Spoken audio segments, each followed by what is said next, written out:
नमस्कार। देश की बात में आप सभी का स्वागत है, अभिनंदन है। आज एक वो मुद्दा आप सबके साथ रखना चाहता हूं, उस पर चर्चा करना चाहता हूं, जो मुद्दा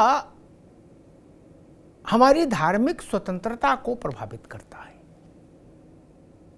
और समानता के सिद्धांत का उल्लंघन करता है। इस देश में जितने भी बड़े हिंदू मंदिर हैं, जितने भी बड़े, उनमें से अधिकांशतः सरकारी नियंत्रण में है। अधिकांशतः वहां कलेक्टर साहब तय करेंगे क्या भोग लगेगा, कब भोग लगेगा, कपड़ा कितने पैसे के बनेंगे विग्रह के, और सब कुछ। मालिक मुख्तार वहां सरकार और सरकार के कारकुन हैं, सरकार के कर्मचारी अधिकारी हैं।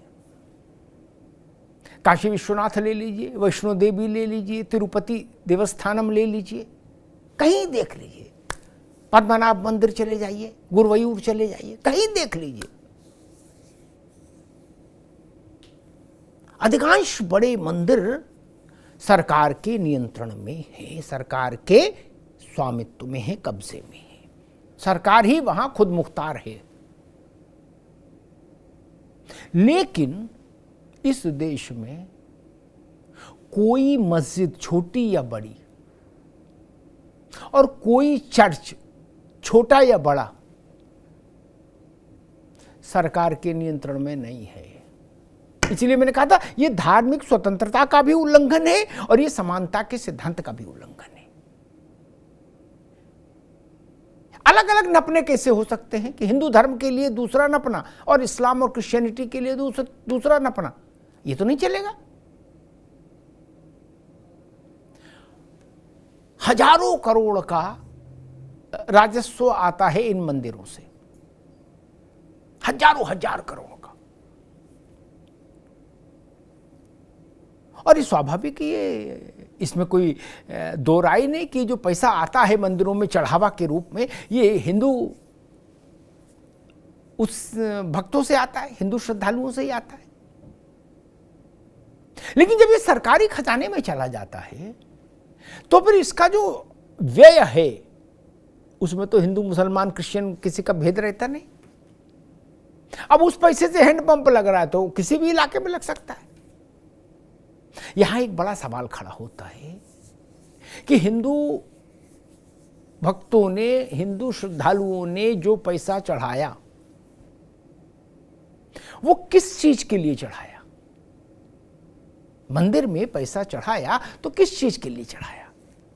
उसकी उस इच्छा का भी तो सम्मान होना चाहिए कि नहीं होना चाहिए?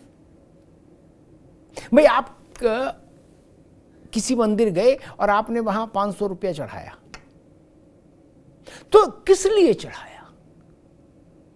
वो पर्पज सर्व होना चाहिए, उस उद्देश्य की प्रतिपूर्ति होनी चाहिए उस पैसे से।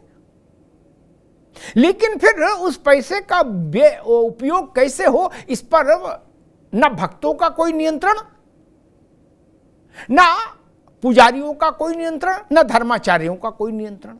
फिर वो कलेक्टर साहब का विषय में आ गया, बोले ठीक है अब इधर आ जाओ। ये एक बड़ी विचित्रता है। और ये अगर हम मान लें कि भाई बड़े धार्मिक स्थान है, वहां सरकार को कुछ न कुछ प्रबंधों में भी लगे रहना पड़ता है, भीड़ का नियंत्रण है, आदि आदि, तो फिर ये भोपाल की मस्जिद से लेकर और जामा मस्जिद तक पर ये कानून लागू क्यों नहीं?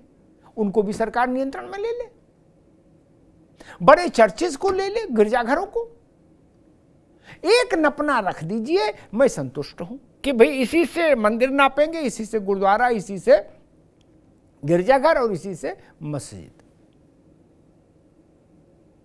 क्यों?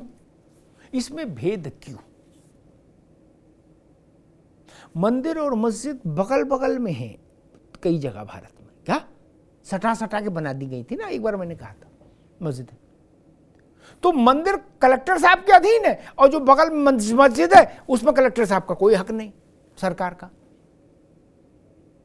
ये विसंगति है ना। अब ये विसंगति आई कहां से, इसकी जड़ को समझिए। दरअसल अंग्रेजों ने, मुगलों ने तो जैसे लूटा मंदिरों को, आपने देख पता ही है, ध्वस्त कर दिए मंदिर, भारत की आध्यात्मिक चेतना को भी लहूलुहान किया, और वहां जो हीरे जवाहरात स्वर्ण के भंडार थे वो सब लूट के ले गए, जो मुस्लिम आक्रांता आए। लेकिन जब अंग्रेज आए तो अंग्रेजों ने दूसरी परिपाटी शुरू कर दी। उन्होंने हिंदू मंदिरों को सरकार के अधीन कर दिया कानून बनाकर,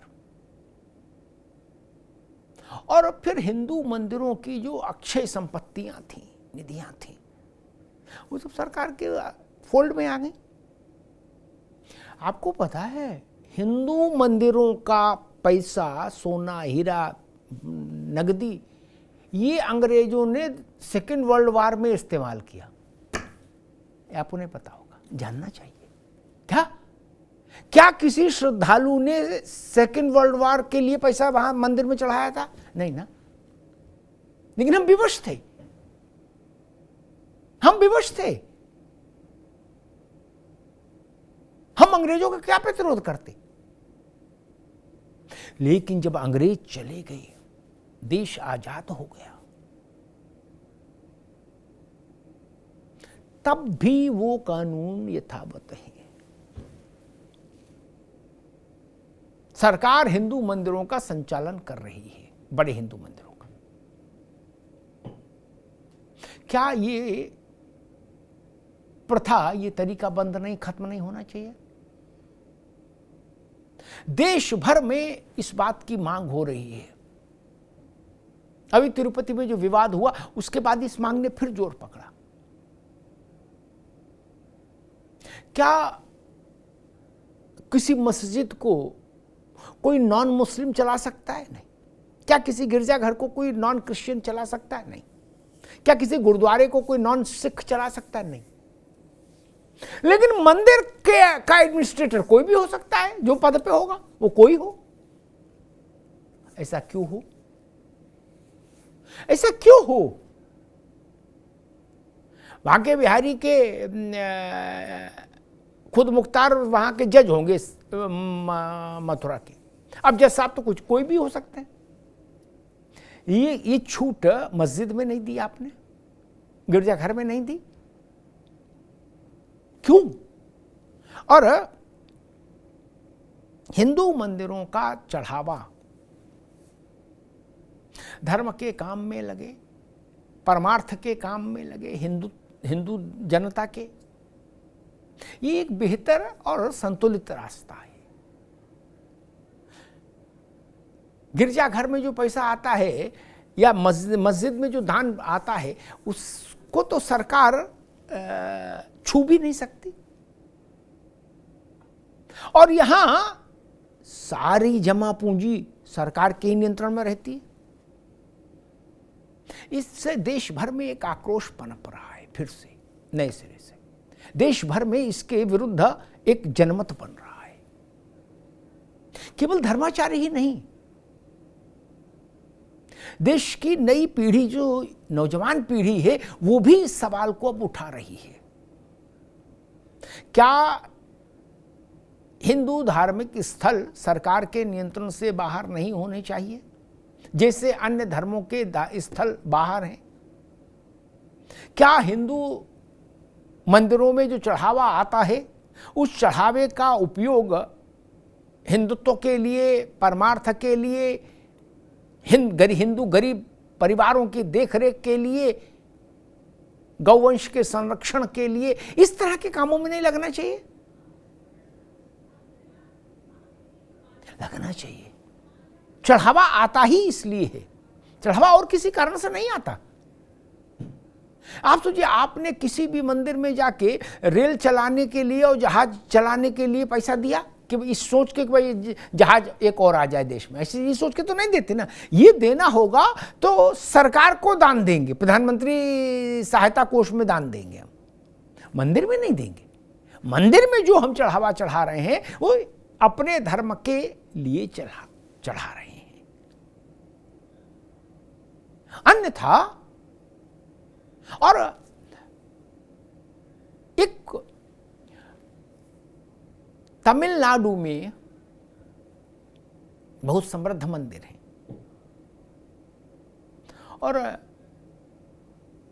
एक मुकदमा हुआ था, मैं कुछ स्मरण कर रहा हूं, उसमें एक बात निकल कर आई थी, शायद गुरुवायूर मंदिर का या कहां का विषय था, तमिलनाडु के किसी बड़े मंदिर का विषय था। तो उसमें बात आई कि तमिलनाडु सरकार उसका सोना लेना चाहती थी, तो इसको लेकर विवाद हुआ, मुकदमा हुआ। तो तमिलनाडु सरकार ने कहा कि हम तो पूर्व में कई दशकों से मंदिर का सोना इस्तेमाल कर रहे हैं, इसमें नया क्या है? और टनों सोना इस्तेमाल कर लिया सरकार ने। बताइए ऐसा क्यों हो? मंदिर हमारी धार्मिक चेतना के सामुदायिक केंद्र हैं, हमारी धार्मिक चेतना के, धार्मिक आस्था के सामुदायिक केंद्र हैं मंदिर। मंदिर समाज का केंद्र बिंदु है। मंदिर केवल वहां जाकर प्रसाद चढ़ाने भर का स्थान नहीं है। अब मंदिरों की क्या स्थिति हो गई? केवल प्रसाद चढ़ाने भर का स्थान हो गए वो। वहां से जो जुड़ी सामाजिक गतिविधियां थी वो लगभग समाप्त सी हो गई। ये बड़ा नुकसान हुआ भारत का। वो गतिविधियां चलनी चाहिए थी। और समाज के आप उनको कह सकते हैं कि स्नायु तंत्र का हिस्सा थे मंदिर, समाज के नफ्स का। आज बोले भाई मंगल है, चलो बूंदी ले लो और प्रसाद चढ़ा दो हनुमान जी।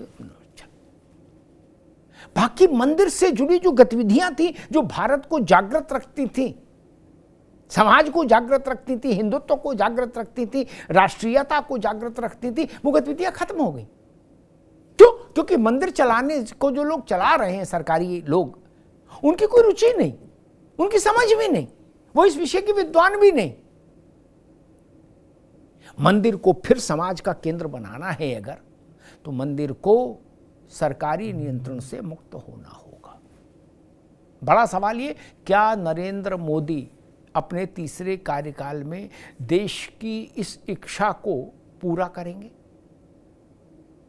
कि बड़े हिंदू मंदिरों को सरकारी नियंत्रण से मुक्त करके उन्हें हिंदू समाज के नियंत्रण में दिया जाए, हिंदू धर्माचार्यों के नियंत्रण में दिया जाए? उसके लिए कोई पीठ बन सकती है, कोई समूह बन सकता है, उसका एक मैकेनिज्म तय हो सकता है कि कैसे हो। लेकिन हिंदू ये चाहता है कि सरकार के नियंत्रण से मंदिर वैसे ही मुक्त हों जैसे इस देश में मस्जिद और गिरजाघर सरकार के नियंत्रण से दूर हैं, बाहर हैं। धन्यवाद।